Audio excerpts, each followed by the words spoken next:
There is an interesting question that few of us ask regularly. What really shapes my life? Welcome to the Sebcast, the home of the #1 network for your life. This is where we hear stories anew, look deeper, and discover together how Jesus works today. We often think it's the big decisions, the big moments, the big turning points. But when you look closely, it's mostly not the big moments that shape us, it's the repeating rhythms, the small things that happen over and over. The people we see week after week, the conversations that continue, the habits that shape us without us even realizing it.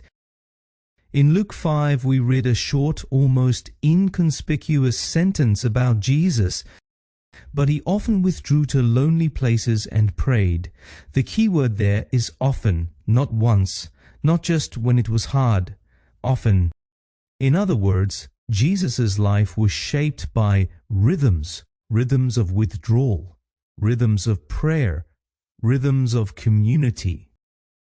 He taught in synagogues, ate at tables, and traveled with disciples. His life was not just a series of dramatic moments, it was a pattern of repeating practices.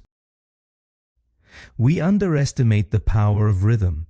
We think change comes through inspiration, but sustainable change usually comes through repetition.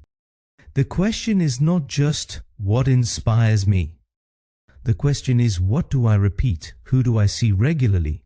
Who do I talk to about what really matters? What spaces help me remember what's important when the week gets full and life gets busy? Many people live with the hope that one day they will return to certain things, return to the habits they want, return to the people who are good for them, return to the rhythms that help them grow. But without a fixed rhythm, one day seldom happens. Life fills the space, the week gets full, and what's important is easily postponed. It's not because we don't care, it's because we don't have a rhythm that carries it. The early church intuitively understood this. They didn't just get together when it was convenient, they built a rhythm, eating together, praying together, learning together, and living together. Those repeating rhythms shaped people into a community that was different, more generous, more hopeful, more connected. Not because every moment was dramatic, but because the rhythm was sustainable.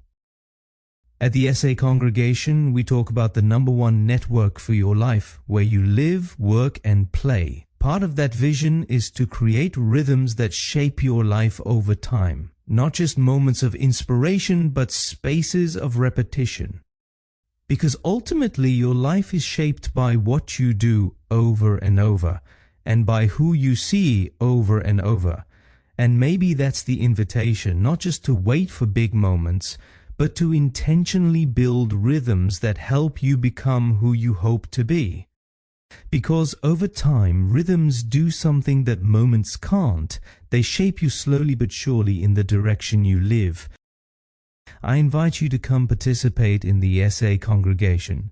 I invite you to join a growth group. We want to get to know you well and serve you. See you tomorrow. Take care.